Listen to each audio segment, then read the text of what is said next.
வணக்கம். உலகிலேயே அதிகமான மக்கள் கூடுகிற ஒரு திருவிழா எது அப்படின்னா, பல்வேறு திருவிழாக்கள் பல்வேறு நாட்டினர் சொன்னாலும் கூட, இந்தியாவை பொறுத்த அளவில் கும்பமேளா என்று அழைக்கப்படுகின்ற, அதாவது மகா கும்பமேளா என்று அழைக்கப்படுகின்ற இந்த திருவிழா தான் மிக அதிகமான மக்கள் கலந்து கொள்ளுகிற ஒரு திருவிழா என்று கணக்கிடப்பட்டிருக்கிறது.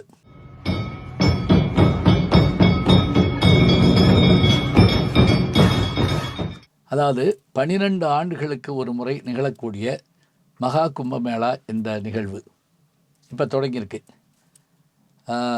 போன கும்பமேளா 2013 நடந்தது. இப்போ 2025 இப்போ திரும்ப இதில் வடநாட்டில் நடக்குது. தமிழ்நாட்டில் இது மாதிரி 12 ஆண்டுகளுக்கு ஒரு முறை நடக்கக்கூடியது என்னன்னு கேட்டிங்கன்னா, மகாமகம்னு பேர். கும்பகோணத்தில் அது பாருங்கள், அதுவும் கும்பம்னு தான் வருது.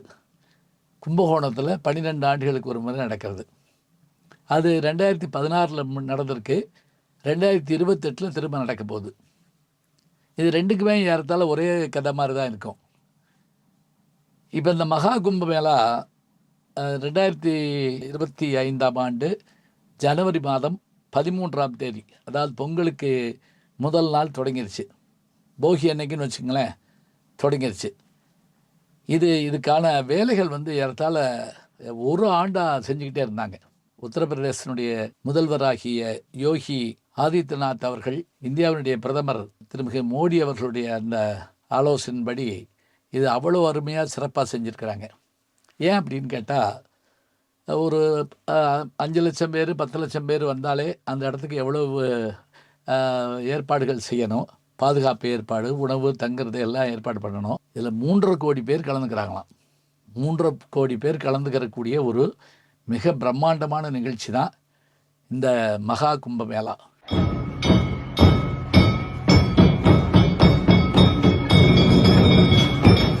இதுக்கு சிறப்பு விருந்தினராக யார் வந்திருக்காங்கன்னு கேட்டால் ஆச்சரியமாக இருக்கும். எல்லாரும் குளிக்கிறாங்கன்னு சொன்னாலும் கூட, ஸ்டீவ் ஜாப்ஸினுடைய மனைவி லாரன் ஸ்டீவ் ஜாப்ஸ் அவர்கள் இதில் பங்கேற்க வர்றாங்க. அவங்களுக்கு இந்த இதிலெல்லாம் ஈடுபாடு உண்டு போல் இருக்கு.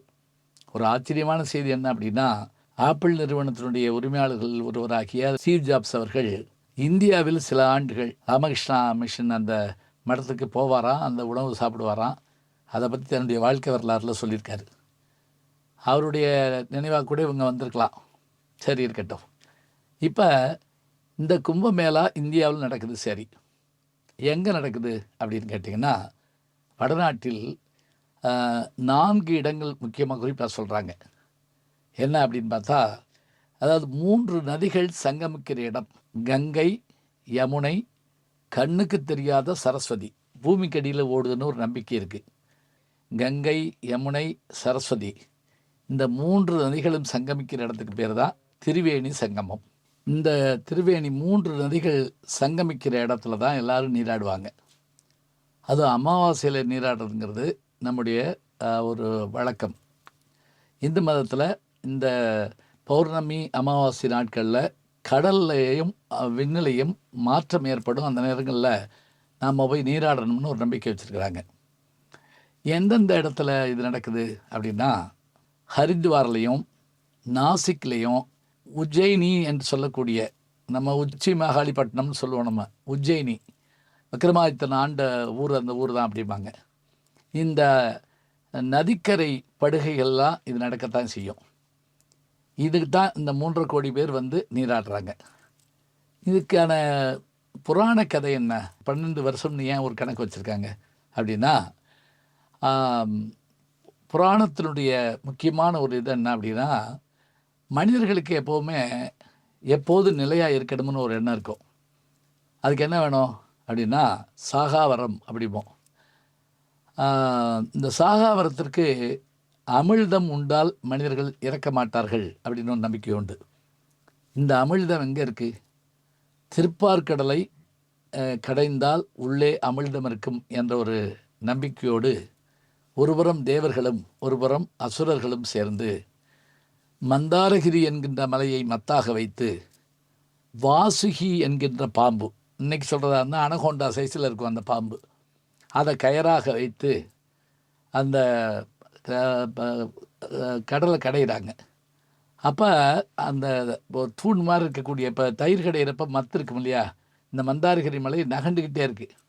இது நகலாமல் இருக்கத்தான் திருமால் ஆமை வடிவத்தில், கூர்மம்னு சொல்லக்கூடிய ஆமை வடிவத்தில் வந்து அதுக்கு அடியில் கீழே நின்றுக்கிட்டு அதை தாங்குறாரு. இப்போ இவங்க இப்படி பார்க்கடலை கடைஞ்சாங்க இல்லையா, அதில் முதல்ல வந்து வெளிப்பட்டது விஷம் வந்தது. எல்லோரும் போட்டு ஓடி போயிட்டாங்க. அப்புறம் சிவபெருமான் இந்த விஷத்தை எடுத்து உண்டு நம்மை காத்தார். அது நமக்கு தெரியும். அதனால தான் அவருக்கு திருநீலகண்டன்னு பேர். பிறகு அமிழ்தம் வெளிவந்ததுங்க. இதுக்கு முன்னாடி இதில் இருந்தால் லக்ஷ்மி வந்தாங்கம்பாங்க, காமதேனு வந்ததாக சொல்லுவாங்க, கற்பகத்தரு வந்ததாக சொல்லுவாங்க, எல்லாமே வந்தது. சரி, இப்போ இந்த அமிழ்தம் வந்த உடனே கடந்துக்கிட்டு இருந்த தேவர்களுக்கும் அசுரர்களுக்கும் சண்டை வந்துருச்சு. அதில் அசுரர்களில் சில பேர் என்ன செஞ்சால் வலிமை காரணமாக அவங்க அந்த அமிழ்த கிண்ணத்தை அப்படியே தூக்கிட்டு ஓட ஆரம்பிச்சிட்டாங்க. அதை பறிக்கிறதுக்கு தேவர்கள் ஓடுறாங்க. இந்த 2 பேருக்கு இடையில் சண்டை வந்துடுது. அப்போ அந்த அமிழ்தம் வந்து 4 இடத்துல சிந்துது. அந்த 4 இடத்துல சிந்துறது தான் இப்போ நம்ம பார்த்த ஹரித்வார், நாசிக், உஜ்ஜயினி, அலகாபாத். இந்த 4 இடங்களில் தான் இந்த அமிழ்த துளி விழுந்த இந்த ஆற்றில் நாம் நீராட வேண்டும் என்று நம்முடைய மக்கள் கருதுகிறாங்க. இந்த போர் வந்து எப்படி நடந்தது அப்படின்னா, இரவு பகலாக, டே அண்ட் நைட் மேட்ச் சொல்கிறோம்ல, அது மாதிரி பகலும் இரவுமாக 12 ஆண்டுகள் நடந்தது. 12 ஆண்டுகள் அப்படின்னா என்ன அப்படின்னா, அவங்களுக்கு பொறுத்தப்பட்டில் 12 நாள். அவங்களுக்கு ஒரு நாளுங்கிறது நமக்கு ஒரு ஆண்டுன்னு கணக்கு. இது என்னங்க இப்படிலாம் சொல்லலாமா, நம்ப வைக்கலாமான்னு கேட்டால், நீங்கள் ஒன்றும் இல்லைங்க. இன்றைக்கி நம்ம இந்த கிடையாரத்தை வச்சுக்கிட்டு இங்கே மணி பார்க்குறப்ப சந்திரமண்டலத்துக்கு போகிறாருன்னு வச்சுக்கோங்க ஒருத்தர், அங்கே இருக்கிற மணி நேரமும் இதுவும் ஒன்றா வராது இல்லையா? புவியீர்ப்பு விசை மாறுற மாதிரி காலம் இதுகளுக்கு மாறுற போது மாறத்தான் செய்யும். 12 ஆண்டுகள் நம்ம கணக்கில் யுத்தம் நடந்தது. அதனால தான் இந்த 12 ஆண்டுகளுக்கு ஒரு முறை இந்த மகா கும்பமேளா நடக்குது. கும்பமேளா அப்படின்னாலே என்ன அப்படின்னா, கிண்ண திருவிழான்னு தான் பேரான். கிண்ண திருவிழான்னா என்ன அப்படின்னா, இந்த அமிழ்தத்தை இந்த கிண்ணத்தில் கொண்டு வர்றது. இதை கருடன் கொண்டு வந்தபோது சிந்தியதுன்னு ஒரு இது உண்டு. தேவ அசுரர்களுக்குடைய சண்டை வந்தபோது சிந்தியதாகவும் உண்டு. இங்கே இவ்வளவு மக்கள் கூடுறாங்க அப்படின்னா, இவர்களோடு சேர்ந்து அகோரிகளும் வருவார்கள் அப்படிங்கிறாங்க. நாக சன்னியாசிகள்னு சொல்லக்கூடிய அவர்களும் வருவார்கள். அவர்களை தரிசிக்கவே பலர் அவங்க வந்து சாதாரண காலங்களில் வெளிப்பட மாட்டாங்க. அகோரின்னா யாருன்னு கேட்டிங்கன்னா, இப்போ நீங்கள் நான் கடவுள் படத்தில் நீங்கள் பார்த்துருக்கலாம். அந்த முதல்ல எடுத்த உடனே இவரை ஆர்யாவை காட்டுற போது ஹர ஹர ஹர ஹர மகாதேவான்னு சொல்லிட்டு ஓம் சிவோகம்னு ஆரம்பிக்கும் பார்த்தீங்களா?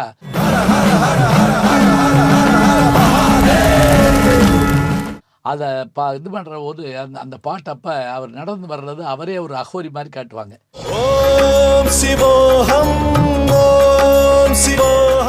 இப்போ இவரை போன்றவர்களெல்லாம் அங்கே வருவாங்க. அவங்களையும் பார்க்கலாம். அகோரிகளுடைய அந்த தரிசனம் கிடைக்கும், பெரியவங்களுடைய தரிசனம் கிடைக்கும் அப்படின்னு சொல்லி எல்லாரும் வர்றாங்க. நீராடினால், பெரியவர்களை சந்தித்தால், இந்த மாதிரியான புண்ணிய தலங்களில் இருந்தால் நமக்கு பெரிய ஒரு வாழ்நாள் நீட்டிப்பு கிடைக்கும் என்று நம்முடைய மக்கள் நம்புகிறார்கள். இந்த நம்பிக்கையின் பேர் தான் அங்கே வர்றாங்க. இதுக்கான இந்த பிரம்மாண்டமான ஏற்பாடுகளை செய்து உலகமே பார்த்து வியக்கும் வண்ணம் இன்றைக்கி யூடியூப்லேயும் சேட்டலைட் சேனல்கள்லேயும் இதை நேரலையாக காட்டுறாங்க. ஜனவரி 13 தொடங்கிய இந்த விழா எப்போது நிறைவு பெறுகிறது அப்படின்னு பார்த்திங்கன்னா, பிப்ரவரி மாதம் 26ஆம் தேதி நிறைவுறுது. ஏறத்தாழ 45 நாட்கள், ஒரு மண்டலம் அப்படிமோ. 15 நாள் கொண்ட இதை வந்து 15 நாள்னால் 45 நாள்.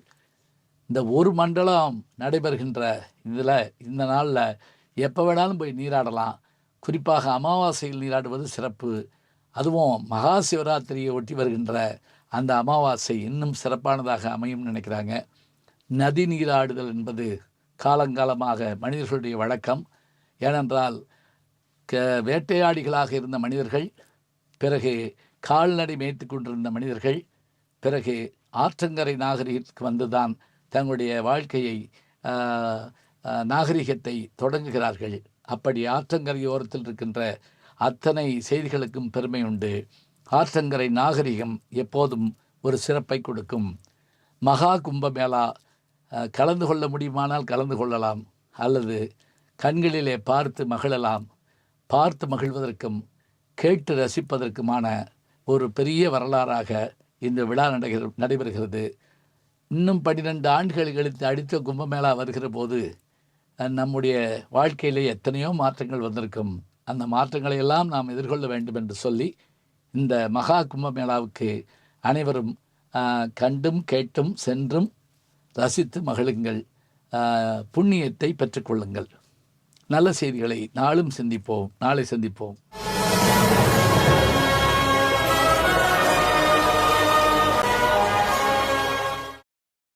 நாளும் நல்ல தமிழ் கேட்க முனைவர் ஞானசம்பந்தம் அவர்களின் கேளுங்கள். கண்டிப்பாக கேளுங்க. நான் கேட்டுட்டு இருக்கேன்.